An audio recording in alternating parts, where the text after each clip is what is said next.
and after.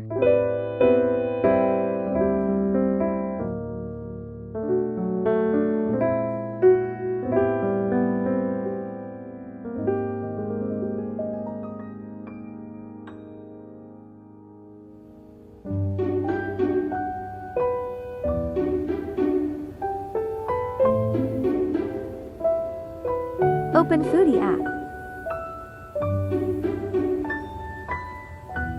Click on Edit.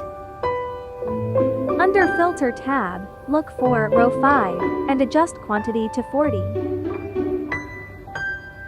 Then go to Adjust tab to add adjustments.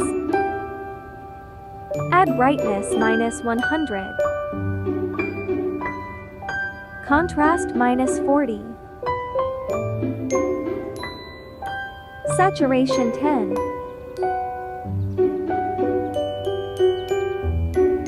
Grain 50. Highlight -100. Shadow -100. Sharpen 20. Fade 40. Now you're done. Save it.